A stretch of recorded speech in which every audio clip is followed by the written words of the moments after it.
En el texto de Sied, Educación para el desierto argentino, educar para emancipar o educar para civilizar. Para Mariano Moreno, de ideología liberal, la educación del pueblo lograría la emancipación a través de la razón y conocimiento de sus derechos. Para Alberdi, con la ilustración del pueblo, podría avivarlos y reclamar bienes y derechos, entre otras cosas.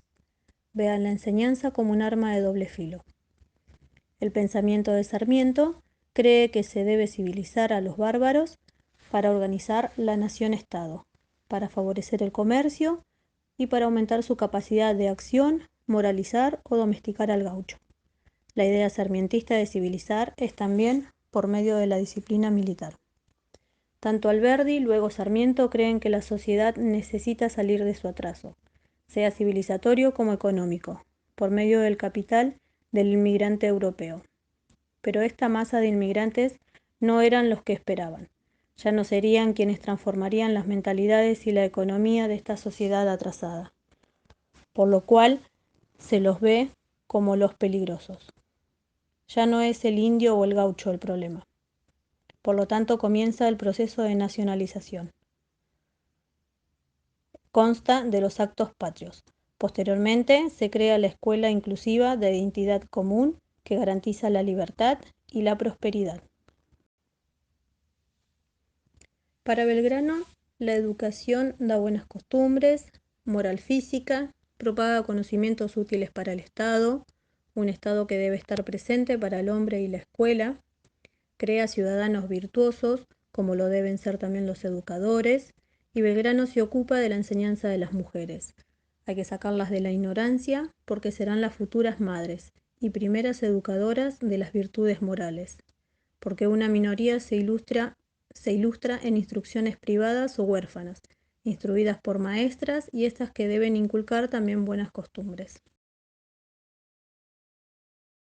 El texto de Adriana Pueyrredón nos trae cómo dos posturas ideológicas creían cuál sería el ideal o correcto hacia la formación del sujeto independiente. Por parte de ideologías modernas y pedagógicas liberal, o en otros casos la de los conservadores, que apuestan a la ideología colonial con apoyo a una educación moderna pero oligárquica. Por ende, la educación pública es la condición para tener una sociedad independiente y progresista. Es el pensamiento liberal de Belgrano, Mariano Moreno, Rousseau, J.J. Urquiza, los caudillos Artigas, Bustos, López, Ramírez, los Heredias y Molinas, que ellos imaginaban una pedagogía federalista, pero con las bases del sistema educativo liberal moderno. Y luego Julio Roca, que dictó, entre otras leyes, a la Ley de Enseñanza Primaria, Gratuita y Obligatoria. Y la ideología de los conservadores, que creían en una educación colonial y nacionalista católica, como Saavedra, Sarmiento, Rivadavia, Alberdi, Rosas, Quiroga y Mitre. Si bien apoyaban la pedagogía liberal y educación pública, creían necesaria la importación de ideologías elitistas para una minoría ilustrada. Parte de la educación era el disciplinamiento, en su mayoría los castigos corporales, de una manera más o menos humillante, siguieron, menos con J.J. Urquiza, que eliminó los castigos corporales. Perón y la pedagogía popular. El pensamiento y proyecto de Perón es de un sistema de educación pública y gratuita, y la creación de un plano de sustentación material con la incorporación del pueblo en el sistema escolar. En cambio, Oslac elimina todo aquello por medio del orden que esté obstaculizando su progreso hacia la conformación de Estado, sean indios y montoneras, quienes evitaban el avance de la civilización pretendida por la llegada de inmigrantes y el capital extranjero para la economía del país. La universidad en el pensamiento de Juan José Hernández Arregui, Juan Godoy. Expone que en la universidad su enseñanza es reproductora de la oligarquía y que ésta es difundida por los educadores, y la élite universitaria valora la inteligencia por ser antinacional, teniendo una mirada europea. Como también la universidad es causante de la desvalorización moral del pueblo con significados políticos. Arrey entiende que la universidad debe estar al servicio de la liberación nacional, atada a la industrialización del país, y se debe despojar de la enseñanza colonizada y romper con el eurocentrismo pensando en la nación. Texto de Juan José Hernández Arregui, Oligarquía e inmigración en la Argentina. La oligarquía históricamente se ha apropiado y repartido entre unos pocos las tierras, despojando y eliminando a la población nativa. Así la oligarquía propietaria fue consolidando la clase terrateniente y fortaleciéndose en espíritu con el transcurso de los años. Otra manera de consolidación y fortalecimiento de estas clases fue agruparse según estatus económicos, en estancias, sociedad rural o jockey club, por fusión de apellidos o contratos matrimoniales y sus herederos enviados a las mejores escuelas. Su deslumbramiento por la Europa y el temor a las montoneras, cabecitas negras e hijos de la inmigración llevaron al odio racial, al nativo como objeto de odio, fomentado al igual por Sarmiento la barbarie. Pero esta oligarquía pierde prestigio, se apoya en el poder mundial y por su cultura prestada se siente extranjera en su propia patria. Niega toda originalidad nacional, ejerciendo así su poderío, debilitando de espíritu al pueblo mediante el sistema educativo. Esta clase bombardea en 1955 a su propio pueblo en la Plaza de Mayo, festejando el triunfo de la civilización contra la barbarie. Pero luego de Perón, esta oligarquía sigue en decadencia, por la industrialización y conciencia histórica. Otra estrategia por parte de esta clase fue la política inmigratoria, para continuar la denegación nacional, apoyada por la Constitución de 1853, concediendo más beneficios al extranjero que al nativo, excluyendo y eliminando al pueblo autóctono. La estrategia y secreto de la oligarquía en las mentalidades es el no estar en primer plano.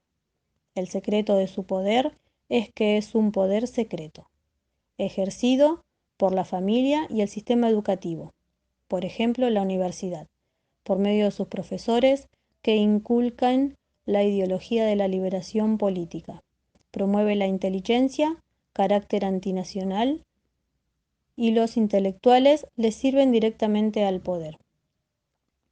Por ello, la historia de nuestra universidad es la historia de nuestra oligarquía.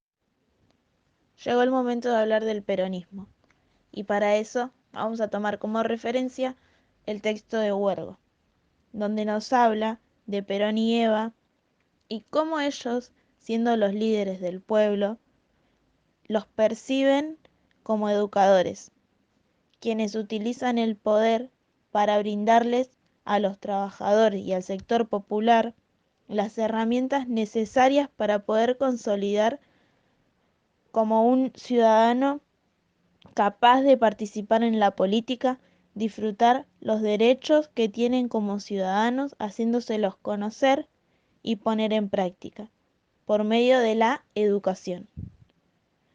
Como todo proyecto político, detrás viene un proyecto educativo. Y esta no sería la excepción.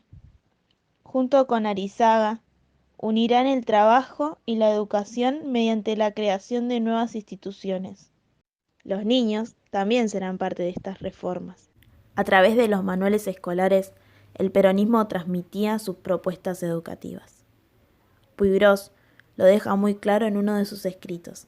El triunfo electoral del peronismo produce en la clase media y alta un temor porque los cabecitas negras invadieron las blancas aulas de la escuela.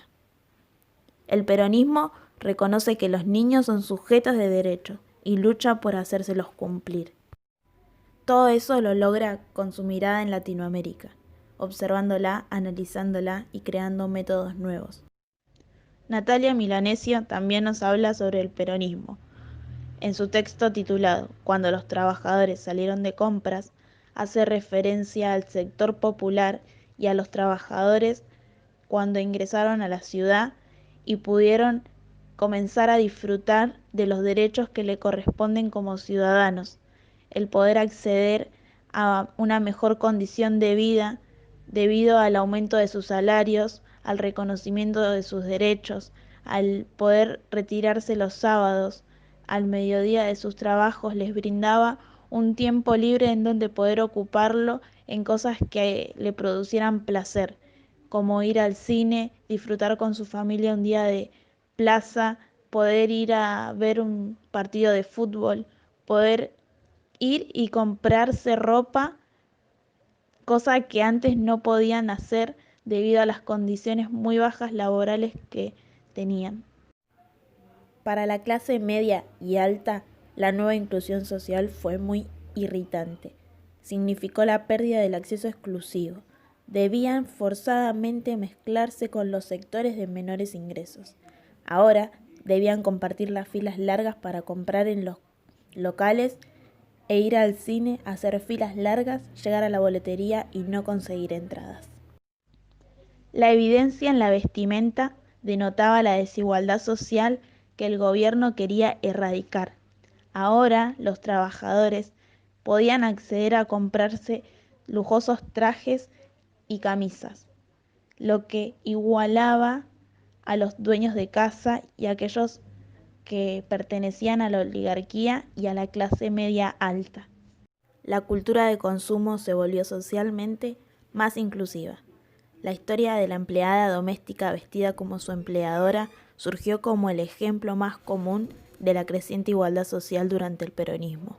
El consumidor obrero representó para la clase media y alta la pérdida del monopolio sobre espacios públicos.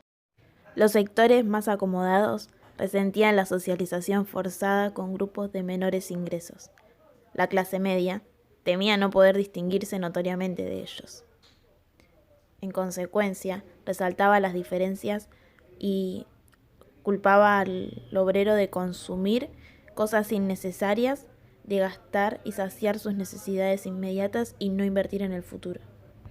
Por último, tenemos a Perón hablándole a los docentes en el Estadio Luna Park el 14 de agosto de 1953.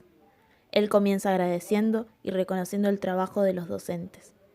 Luego continúa recordando aquellos tiempos en donde sus comienzos se enfocaba en brindarle las oportunidades para que los trabajadores pudieran disfrutar de los placeres de la vida, como cuando crearon los planes quinquenales y las viviendas dignas para la familia, las escuelas luminosas y alegres, públicas, gratuitas y de calidad, mejorando la calidad del trabajador, del hombre y la mujer, para que puedan disfrutar más tiempo con la familia.